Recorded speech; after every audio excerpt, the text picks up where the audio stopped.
Special thanks to all our patrons who support the show every single week.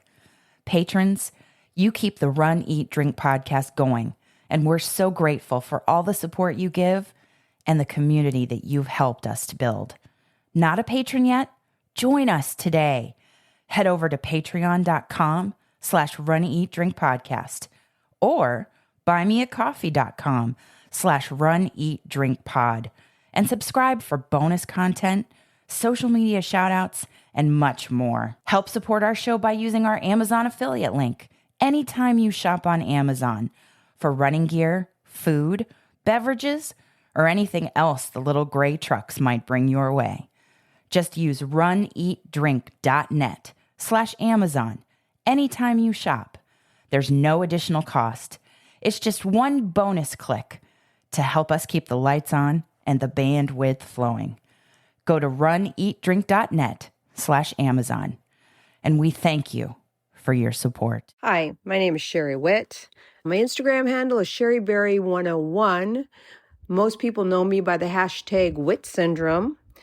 You are listening to the Run, Eat, Drink podcast, part of the Runcation Nation.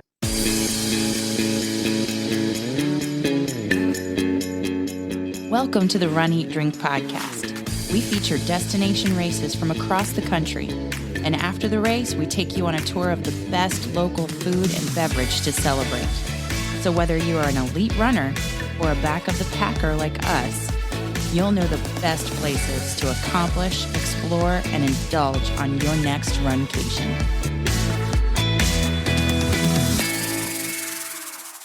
Dana, it's time for another Runcation recap. Yeah, we have a very special and well-traveled guest joining us today. Yes, a world traveler, a marathoner, an Abbott Marathon Majors pursuer, if you will, and a pacer for Galloway, and also sometimes a fill-in coach for Coach Twiggs on customized Galloway training. We are so happy to have on our show and welcome you, Cheri Whitt. Thank you for having me. And by the way, when I do fill in for Chris, they call me Fun Coach. They call you the Fun Coach. You're the Fun Coach. Fun Coach, because if they want to do something that maybe Chris wouldn't let them, I'll say, sure, go for it. So, yeah. Good cop, bad cop. Yes. I love it. I knew you were going to say that. What we like to do, first and foremost, we like to ask this of all of our guests. For those who don't know you, can you please introduce yourself to the Runcation Nation? Tell us who you are, a little bit about your life outside of running, where you're located, and if you have a beverage in front of you, what you're drinking while we're chatting. My name is Cheri Whitt. I am, outside of running, a chief financial officer, but that does not mean that I can do running math. So do not expect me to go on a run with you and then understand what your splits need to be. Okay. And converting miles to kilometers. Yeah, it's not my fun. It's my job. I started running marathons just under 10 years ago.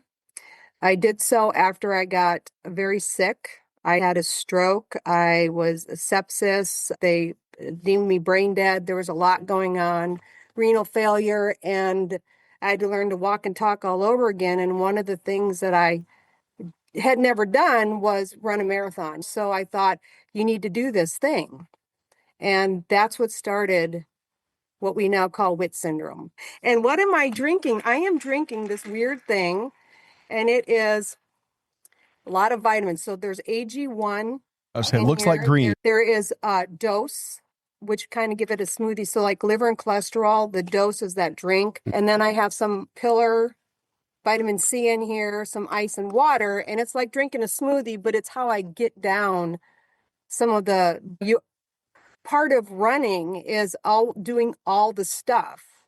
And so all the stuff means vitamins, supplements, recovery, things like that. So that is what I'm drinking, not because I'm a really good person, but because I have to get this down since I ran with my group this morning. That's a disciplinary drinking. That's not recreational drinking. Right. No, it is definitely discipline. It's like taking all those vitamins. It's a discipline because nobody likes taking horse pills. No. Oh, Lord. Yeah. They're just. So, you do what you have to do. And I'm in California, like I said, Ventura, California, which is halfway between Santa Barbara and LA. Yeah. So, And actually have a Jeff Galloway. I run a local program here for him. We have them all over the world. We would love to have more, but we don't have enough. But I have one here, and my running group they keep me sane and they keep me accountable, and they make running fun. I always wanted to be a part of a running group, but I'm always like, I'm so slow. I'm afraid to be. We do not look, it's so easy to slow down. I never want to hear someone tell me they're so slow. I can slow down. I can run a 15-second run, 30-second walk. That is one of the funnest ratios out there. You can be fast, you can be slow, but you can never be too slow on your long runs because it's just time on your feet, right? So why wouldn't I slow down to hang out with you? Because you seem like you'd be a fun person to chat with for 6 hours on a long run. I that's so even the most expert runners are going to slow down for me.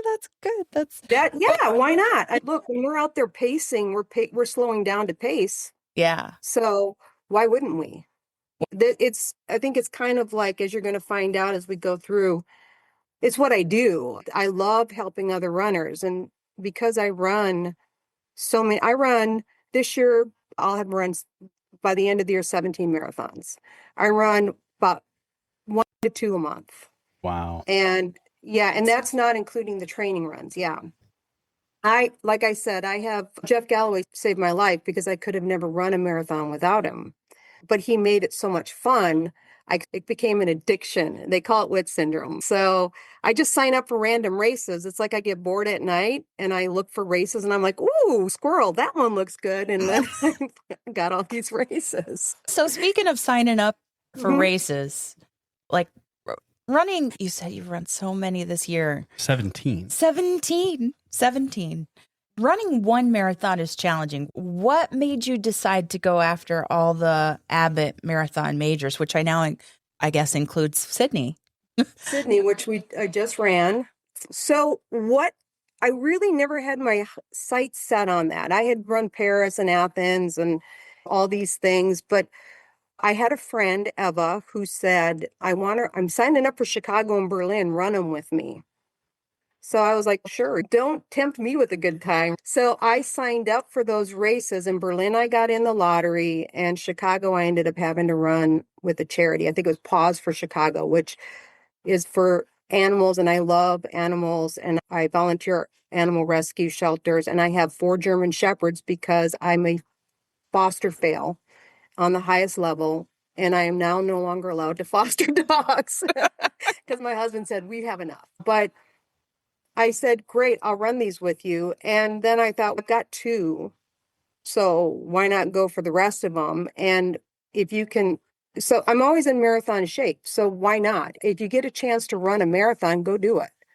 Cool. That's how it started. That's a good reason. And I am a completionist at heart myself, so I understand if I had 2, there's 6 of these. I need to have the other 4, obviously. So that to me makes total sense. Right. That would be a brain itch I couldn't scratch. If it's kind of like the Disney Infinity Gauntlet Challenge. series. Yeah. That's out of our control. But I feel like It bothers me. we were going to be completionists and get all the stones, all the infinity stones, and we're missing I have that gauntlet. I ran those races, and then they're going to add 3 more. So that just makes it, so that's why I had to run Sydney, because that's number 7. So I'll run New York in November, and that'll be my 6th star. I'll finish my 6 stars with New York, and I'll have done the 6 stars in a couple years. And then I did Sydney. I've signed up for Cape Town, and I did Tokyo, Sydney, and Cape Town with Triumph Sports, which is they do these races and they take care of your hotel and everything. And you don't have to do it's amazing. And so I'm like, what other ones are you doing? Because you make it so easy. I don't have to do anything but show up. I'm also kind of lazy in that aspect because I want to put my energy into the run, not the travel plans. Sure. And they can both take a lot out of you. But I want to talk for just a minute about the training and how you prepare for a marathon. We've trained for one back in, I want to say 07, 08. No. A little later than that. Yeah. We did all the training. We were doing the Galloway program for training. We got up to 25 miles in our training runs, and then we got the flu. And the flu was a full bore case of the influenza that knocks you on your butt and you can't do anything. And we ended up not being able to run the race. And after that, I was like, I'm out. This is not a bucket list item for me. I have never consistently hurt and been as tired as I've been when I trained for the marathon. But I said, but I will be your cheer squad. But that said, the training that we did, it was a traditional Galloway training method. But I'm curious, for somebody like yourself who runs so many and has these big races coming, what does your training look like? So it's interesting because I have Chris Twiggs as my main coach. And then, of course, you have Jeff. Jeff, he gives me a lot of information and tips. And also, Jeff is the one who tells me when I'm screwing up.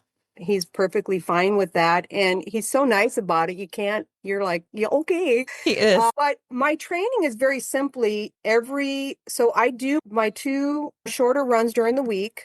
I do weight training. I do only leg weights on running days, and on non-running days, I do upper body or core because I feel like your whole body is important. Mm. And most of us that run do it we're not like super elite athletes. And so we have to do the best we can with what we have. So we run like about every 3 weeks, every 4 weeks, we're going to run 26 or 29 miles, depending on the program. So why not sign up for a race and have a catered training run? Yeah. Yeah. So what I do is I'll go pace. Most of the races I run, because my coaches, Chris Twiggs will bang his head against the desk, or Jeff will be like, don't do that. But you can't go and run for time. You either have to pick running all these races or having a time goal. You can't do both. And I love running too much. It's my happy place. And honestly, my husband appreciates my running because he says that when I don't run, I can get a little crazy and maybe a little mean. I'm not sure. I disagree, but whatever. So running is my happy place. And if I don't get to run, I'm miserable. I don't even like myself. So that is for me, it's like it gets all that. I've got a lot of energy and it gets it all out when I run. And if I don't, then it's bottled up inside of me. And then I start getting like snippy. So it looks like that. And every once in a while, like today I had a 1-hour prediction run, which was a nice, pretty easy run. You go out 30 minutes and you turn around and you've got to end up exactly where you started or as close as possible. And so what that is like pace work. You're trying to keep an even pace. And what that helps you if you're pacing, an official pacer. So that's really what I mean. Honestly, I have my group. I have at least one person who runs the long runs with me. So basically what it is, it's a big gab fest for 6 hours or however long it takes us. We don't even listen to music anymore. We just talk the whole time. So it's pretty fun. My group keeps me accountable and they keep me running. So I was going to ask you. Yeah. Like having a group is great. My question, though, relates to being a pacer. What made you want to become a pacer, and how is your training different because you're a pacer? I think you just fall into it because we needed pacers. I think the first race I paced officially was Air Force Marathon. Ooh. And it's in Dayton, Ohio, and it's hot and it's in September. And so I paced that for several years. And so when you're a pacer, you have to learn how to run the pace you're going to pace. So if you're pacing a 6-hour marathon, you have to learn to consistently run a 13:44 or 13:45 pace. But the pace, this is where it gets a little weird. The pace is not based on your distance. It's based on the mile markers. So your mile pace is usually going to be faster than the mile marker pace because most people can't run the tangents and so they're running longer. So you have to know that when I hit that mile marker, that mile marker is my 13:45 pace, not what my watch says. And then moving down the line at mile 10, what it is and all those things. So you have to practice it and you should pace under someone who's done it before you decide to just go out and do it on your own. It seems like it would be very stressful to pace in a race. Also very rewarding and fun. Disneyland half, prime example. We had 80 plus people, amazing group, so energizing. Everybody was wonderful. We didn't have any Adam Henrys in the group. We had just people who were having a good time. And like I would raise my hand and I'd say 3, 2, 1, and everybody would yell walking.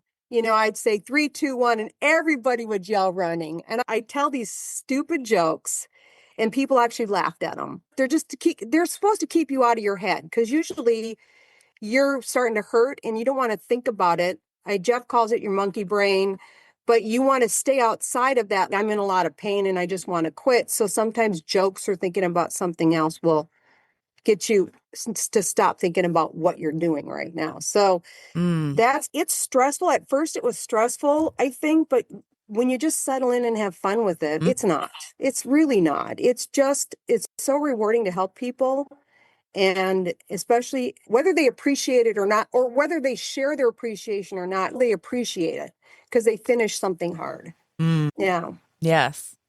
Now, okay, so you've talked about Triumph as an agency that takes care of all the travel, so you don't have to worry about that. You've talked a little bit about the training. The registration process, is that stressful for you? So Run Disney, when I was registering for those back in the day, you didn't have to get in there within 15 minutes or they were going to be sold out. I don't now because I pace. Usually if I'm pacing, I don't have to worry about it. If I'm not pacing, I just don't do it because at the end of the day, I know this sounds weird but I don't necessarily travel for halves because I run ultras and marathons. And so the half distance, unless it's a super half or something like that, it's fine, but I'm traveling for fulls, right? So I'm not going to go to Florida for all the halves, but I'll do the Disney World marathon weekend in January. As far as travel goes and like the world majors and the cost, because I know that was one of your questions. Oh, yeah. I think it's all pretty relative, right? So I'm going to say Sydney was more expensive than Boston. Wow. And I run with the American Liver Foundation for Boston. And I've run with them for the last 2 years. I had liver and kidney damage from being sick. And so it's a charity near and dear to my heart. And even with having to raise $10,000 to $15,000, of which most of it is my money, because very few people donate to your charities. It's real hard. So I have friends who match funds, but just the plane ticket to get to Sydney and back was $13,000. So because my husband has had a double knee replacement, I can't sit back in Gen Pop. We sit up in the pods and they're expensive. And so it's 13,000 times 2. So that was the most expensive race because of the airfare. Wow. And where Boston is the most expensive because the amount of money you have to raise. But New York, I didn't get in with the lottery, so I had to raise $4,000 for New York because I did that with the American Liver Foundation. So it's pretty relative. People go, which is the most expensive race? I guess it depends. Now, you can run any race on a budget, but I'm 60 years old and I don't want to sit on a plane in a little tiny seat for 15 hours. I worked too hard for that. So I'm going to pay for the pod. Yeah. I don't blame you one bit. We fly up to Atlanta for Jeff's race, and I'm like, I don't even want to be in. You call it Gen Pop, I call it Comfort Minus, because Delta has Comfort Plus. I'm like, that's Comfort Minus. It's awful. Yeah. So I'm right there with you. On that. I can't even imagine doing that kind of a flight. We've done Alaska at the Anchorage Run Fest twice, and we didn't do coach on either one of those because you're just 14 hours in a plane. Yeah.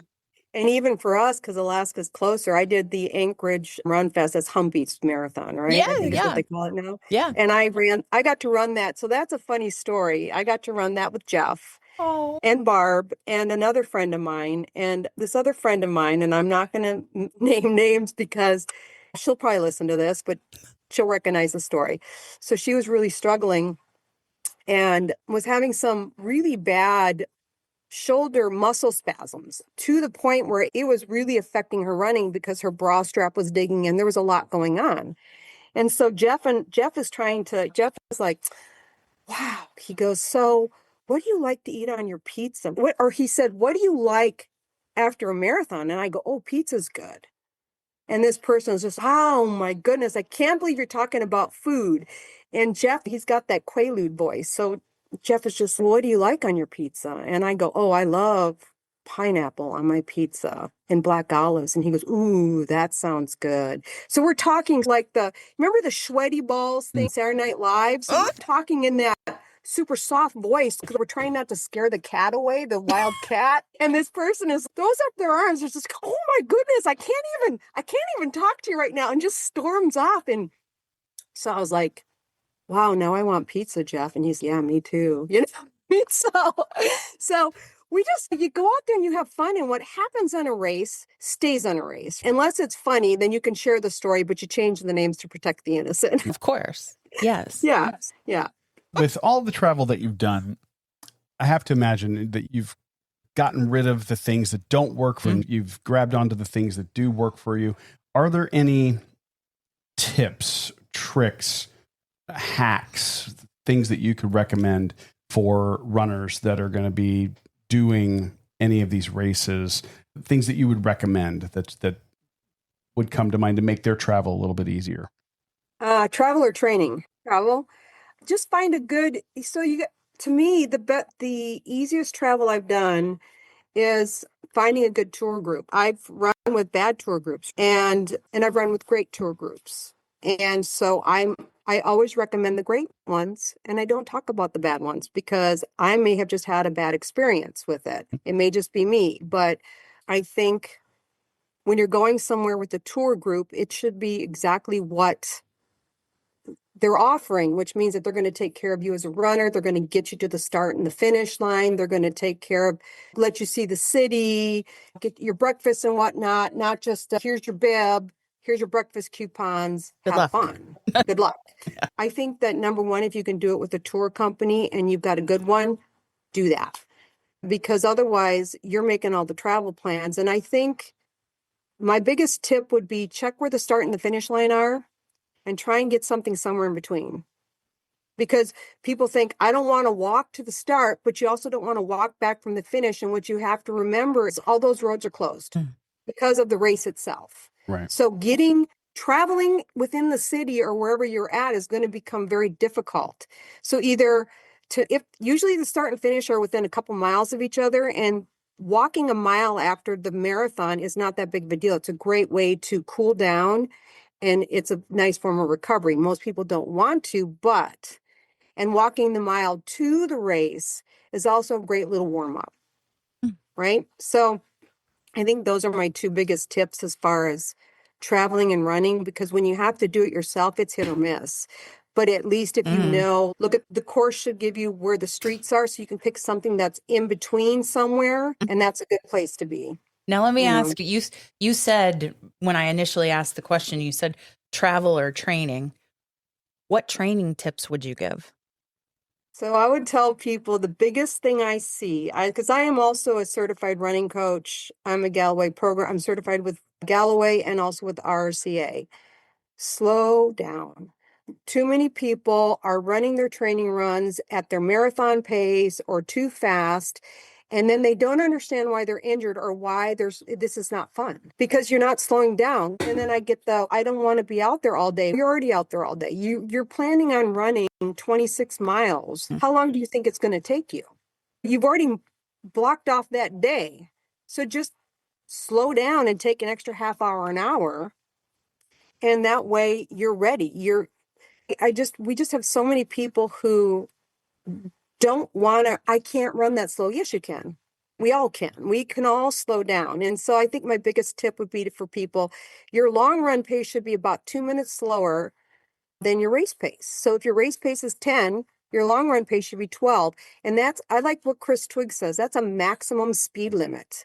So no faster than 2 miles slower, which means that you can go slower than that. You can walk, like Jeff says, walk the whole distance. You'll get all the endurance, and the added benefit is you have more time on your feet. Yeah. And I've never been injured. And I've run over 120 marathons, and my schedule's crazy, and I've never been injured. So I might know a little bit about what I'm talking about, but I did learn from the masters, Chris and Jeff. So yeah, you have no pun intended, but you have street cred. street. Yeah. Yeah. I listened and I did the work. And when I did it wrong, I got told to stop doing that. And I listened. If you've got a Ooh. coach, listen to them. That's And also a good one. if you are a coach, don't coach yourself. That'd be like an attorney representing themselves because Right. you'll do stupid stuff. So get a coach. Yeah. You'd be So like, oh, that's not where going to I'm happen to at. me. It might. So Maybe get the coach. get the coach. Get the coach.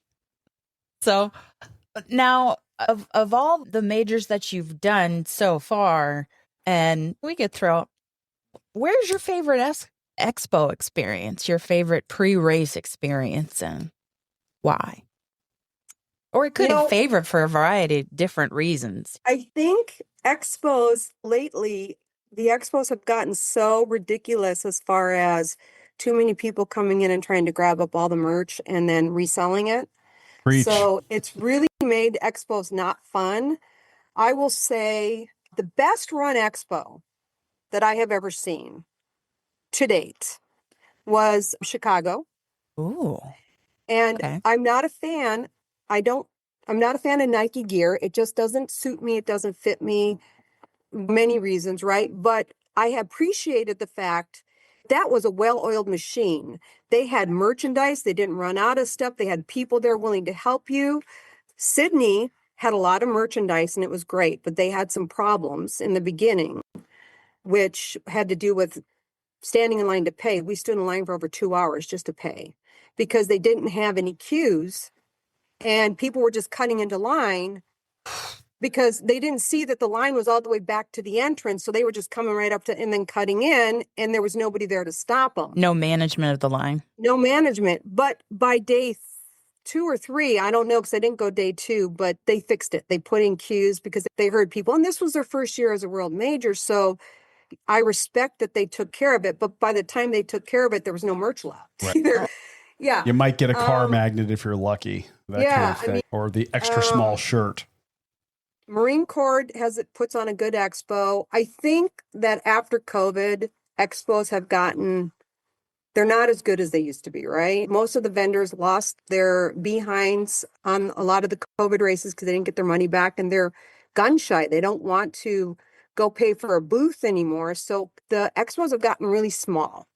And that's sad because I like shopping. I love shopping for stuff I don't need.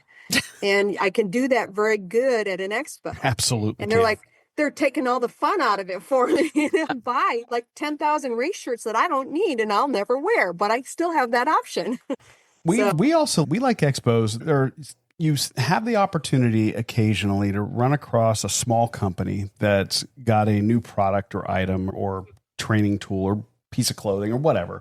And they don't have a big national footprint. Maybe they got a website. Maybe they've got some manufacturing going. They're trying to get some word of mouth advertising by getting out to these expos. And we've picked up a few things over the years that have been really good and like that. And it's a shame to see that because, like you said, they lost their shirts in the post-COVID. And a lot of these expos require these insane certificate of insurance for all the vendors as well, and they can't afford that. They can't make that back on sales. It's funny because I use this product called Pillar, and I was using it for magnesium to drink at night to help because magnesium is an electrolyte that we need, but if you drink it at night, it helps you sleep. So we were in Sydney and they had a booth, and I had no idea how many other products they had. And so, of course, the guy's, hey, and I go, oh, yeah, I use your magnesium. And he's, did you see all the other stuff? And I'm like, no, what other stuff? And so I walked out of there with probably 5 pounds worth of, they have the glass jars, right? So I bought the B complex. I bought the Immunity C. I bought what else did I buy? I bought 6 different things from them because I love the magnesium and I didn't know.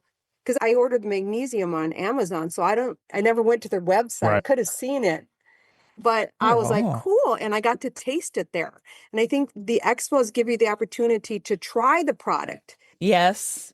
Yeah. This Pillar, I was interested. So I went to the website. How did you get the 5 pounds of gear home from Sydney? The good thing about traveling in the pod is they do not have a max on your luggage weight. Oh, here's another tip for people who are traveling. Okay. I have this duffel bag. We affectionately call it Monster. You can, and it's a Vera Bradley, which I found from Run Disney, right? It's called the Dog Show. So it's got all these dogs. So all my luggage has dogs on them. Oh, But this big duffel folds up very nicely and fits in my suitcase. So then when I buy stuff, I have a bag that I can put it in. So I can check that extra bag versus, yeah. So I put the pillar stuff in my hard side suitcase, and then I moved like my running shoes and my dirty laundry into Monster. But Pillar is a great product for anyone I love I think it's called Immune C. I love their magnesium. Their energy, which is B vitamins, is great. And their magnesium is amazing. And if you're going to try their magnesium, I like the pineapple coconut one, which is really tasty. The other one, the watermelons, it's iffy for me anyways, but yeah. Wow. Are you shopping? It's the first time that I heard about it. And what I normally do during interviews is when somebody says the name of a product or something that I might want to go shopping for that. I'll try and find the website and have it up for later. So now I just need to, they have a whole bunch of stuff. Seriously, sleep, recovery, immunity, injury, all. Yes. So anyway, and it's all great stuff. And that's right. I bought the Omega, the fish oil stuff from them because you did. Oh yeah, because they're like it's burpless, and I'm like, oh great, because I have yet to find a product that is truly burpless, right? Where you don't feel like you're tasting fish. And so I usually take it at night, but I do. So far so good. Fingers crossed. I like it. Wow. Okay. That's something I have to look at then later. And so, okay. So speaking of products and everything like that, do you have pre-race or training must-haves in terms of like your food and hydration options? And then does that change during like on race day, or is it nothing new on race day? I might be a little different than most, but nothing new on race day. Whatever I eat for breakfast every day is what I eat. I don't really, the carb up principle is all fine, and you got to do it not the day before the race. So usually, even when I'm running, 2 days before I run, I have a big carb meal. So it's always part of my routine because I'm always running marathons. So it's a little different for me. What I drink, my hydration, I use this product called Prime because I can't eat a lot of salt. And which is a very interesting place to be as a runner. My body doesn't process salt, and so therefore I can't have a lot of it. So Prime has 90 milligrams of sodium, but it has the other electrolytes. So I offset that with the potassium and the calcium, magnesium, and things like that. But they have like cherry bomb and firecrackers. So they have great flavors and they're super tasty. And I think as far as fuel goes, I use goose and dates. I like dates. Wintergreen Lifesavers are amazing. Ooh. Because not only do they help your runner's breath, but they give you the amount of sugar you need in that mile. So they're great little, and whether it's peppermint or wintergreen, it helps with your breathing, right? So one of the things, it kind of opens up your nasal passages while you're chomping on it. So it's a cool little, That's why somebody else in the Runcation Nation, Jessica, Harley Running Gal, she says she chews gum for that reason. Yeah. Yeah. That's interesting. Well, it's important because as runners, we're overusing our lungs in that whole system, and it can cause us to have breathing issues, which can come from restricted airways. And so opening them up in every way we can imaginable is really helpful when we're out there sucking air. We're like, I can't breathe. Yeah. So I got to tell you, though, my favorite fuel, and you can't get it anymore, but I think it was back when Boston had an anniversary. I don't know if it's 25 or what. It was like probably right before COVID. They had this goo came out with this Boston Eclair. And I took that with the chocolate outrage, and I got one of those bottles, and I put Boston Eclair chocolate outrage, Boston chocolate. So I layered it up. And so it was like eating a eclair. It was like the chocolate frosting with the middle. It was such a treat. And now I can't do that anymore because they don't make that. Aw. Yeah. But so Goo, if you're listening, come out with that product again. There you go. They're not a flavor. sponsor, but they could be. I'm just Yeah. saying, reach out to us. They could be. They could be. And also, here's some positive feedback for a product that could work for you here again. Yeah, So, that Boston Eclair was delicious. Why'd Yeah. you take it away from us? and then do you hydrate with anything specific? Pre-race or during race? Pre-race for like race day, and then during race, what do you do? So I don't drink water before the race on race day. I have maybe my half a cup of coffee or whatever. So I don't want to, because I don't want to be peeing on the race course, Yeah. and it just falls out sometimes, and I don't want that. So I had a situation happen where I had to really be better about not being cocky. Right. So we get into this habit of, oh, I do this all the time. I'm good. I don't need to do any fueling. I don't need to do any of that. I got this. My body knows what to do. My body only knows what to do because I'm giving it the stuff it needs to do.